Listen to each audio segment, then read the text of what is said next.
What up? They say it's important to invest in your future. That's why I just bought this. You know, trying to help people, save lives. I thought this can take me from one pyramid scheme meeting to the next. It's not the most practical vehicle, I will admit, but I do think it is the right one for the job. Speaking of investments, I want to tell you about what is arguably, or inarguably, the worst investment that I ever made thus far. I was 21 years old, and I was working for a concert promotion company. If you scroll way back on my Instagram, you'll see some evidence of this, of me with different famous celebrities. And my role with this promotion company, aside from, of course, bringing attention to the hip-hop concerts we were throwing, was something called artist liaison. And it's exactly what it sounds like. I was to liaise with the artist and their crew when they arrived. This was everything from the logistics of picking them up from the airport, taking them to their hotel, picking them up from their hotel, taking them to eat lunch, taking them to the sound check, bringing them back to the hotel, taking them to the concert, taking them to the after party, taking them back to the hotel, taking them back to the airport. It was usually full days that I would do this. One thing that was a constant around me was people having money and people having jewelry, specifically chains. Every rapper wears chains. It's like the number one thing rappers get after they get that record label advance is they go and buy a flooded out, iced out chain. And the other concert promoters, they had chains, you know, these older guys. All the drug dealers that were there buying booths at the concert and like, you know, spending money to bring 10 people, they had chains. And of course, all the rappers and their crews had chains. Who didn't have a chain? If you said me, you were correct. So this became my mission, is I needed to have a chain. The problem was I wasn't making a lot of money to have the kind of chains that these guys had. Through all of the people that I met and connections that I made being involved with this concert promotion company, I met one guy who was a jeweler, and I knew that this guy was the guy to go to if I was gonna get myself a chain. So I think at the time I had $5,000 to my name, total. This was the total amount of cash that I had available to me. And I went to his jeweler shop, and I told him about my idea for a chain. I'll put a picture up on the screen of the actual chain that I got. It was a custom M for Marco pendant on a gold chain. I wanted my chain to shine like all the other concert promoters or drug dealers and hip-hop artists that were around me, so I needed to have those diamonds. But I couldn't afford diamonds, so I opted for CZs, cubic zirconia. Looks like diamonds, but if you really knew jewelry, or if they came up on me with the diamond tester in the mall, like those TikTok videos, I would have definitely been exposed. So they gave me the final quote for the chain and the pendant. It was $1,500 for the chain, $1,500 for the pendant, total $3,000. Mind you, I have $5,000 total at this time. Great investment, I thought. So I waited and I waited and I waited, and finally the day came where they had finished creating this masterpiece of jewelry. And I go to the jeweler shop, and I remember it was the summertime. It was a bright, beautiful, sunny day. I walk in, I gave them the money in cash, of course, counted it out, felt like a baller. $3,000, probably the most I'd spent on anything up until that point in one go. And they put the chain on me, and I'm taking pictures and videos, and I'm like, oh, this is sick. And the light in the room is bouncing off the diamonds. It looked like a disco ball was around my neck. And I walked outside, and the sun hit it, and everyone in the streets was blinded by the amazing shimmering, shining of the chain. I felt amazing. I felt like a superhero wearing this chain. And I walked across the street, and I still felt amazing.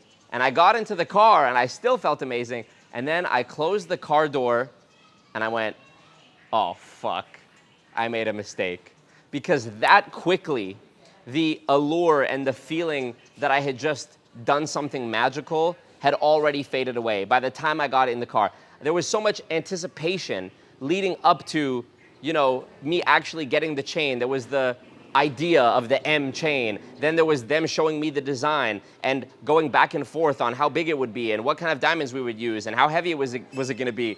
And finally I got the chain, and I don't know, I guess I just had created this image in my mind of like what the chain was gonna do for me. And even worse than that, when I finally took the chain out into the world, I got a couple compliments on the chain.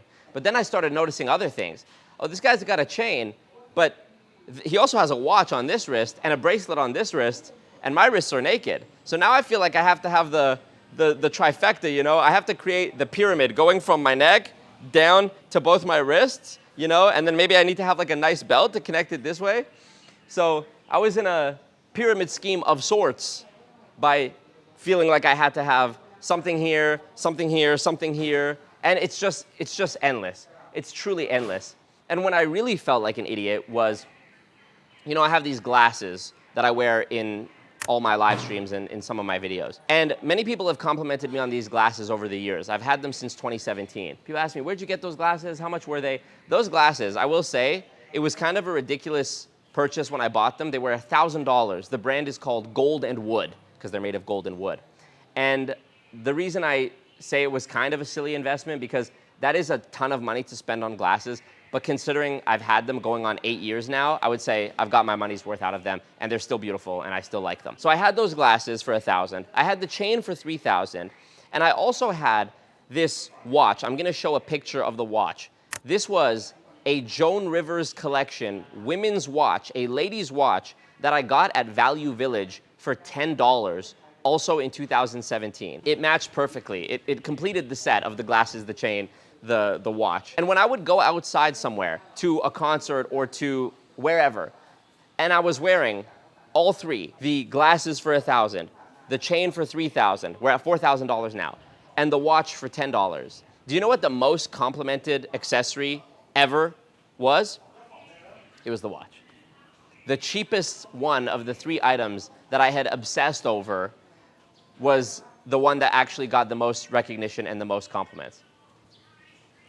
That really rubbed salt in the wound because I was like, not only do I already feel like an idiot for spending so much money on this chain and these glasses, now I feel like a double, triple, quadruple idiot because in the face of this $10 watch, nobody even notices those other two things. So that was the worst financial decision I ever made, and I'm glad I made that mistake when I was 21 because there have been moments since I was 21 where I did have a good month on YouTube, or I did have, you know, some tax return or something where I had like a bunch of money at one time. And if I hadn't made that mistake with the $3,000 chain when I was 21, who knows, maybe I would have made a worse mistake when I was 25, 28, 29. I mean, now the big expenses I have go towards productive things like Batmobiles and lawyer fees and, you know, living in third world countries. So perhaps I haven't figured out the money thing 100% yet by this point either. I guess the point of me telling this story is to just bring your awareness to something called the spotlight effect. And this basically says that we think people are thinking about us and watching us and speculating over what we do way more than they actually are. The reality of it is everyone is focused on their own thing. Everyone has their own problems, their own things that keep them up at night, their own things that keep them busy when they wake up in the morning. And truly nobody actually cares. I remember I had an iPhone 10 from the time it came out, I think 2018, until 2023. I was proud of the fact that I've been able to keep the same phone for 5 years. And finally, when I dropped it and it broke and I was no longer covered by the Apple Care or whatever, I thought, you know what, I'm gonna treat myself. And I bought myself the phone I have now, iPhone 15 Pro, and I shelled out the cash for that too. And you know what? Not one single person since I have bought this phone went, oh, you have the iPhone 15, wow. Oh, you have the 3-camera module set up as opposed to the 2 cameras that the iPhone 10 had. Truly nobody cares. Nobody actually cares. So I'm doubling down on my philosophy and my message that instead of worrying about this type of shit, the amount of money we have in the account, the amount of money we're spending on this, that, or the other, what are you doing to help people? What can you do that actually brings joy to people? This Batmobile brought me joy. I don't know, join the Patreon, I guess, if you want to help me pay this off, because maybe I actually haven't learned my lesson and I've fallen into a new financial trap with this thing. Time will tell. Shit, how do I start this thing again? Maybe this one.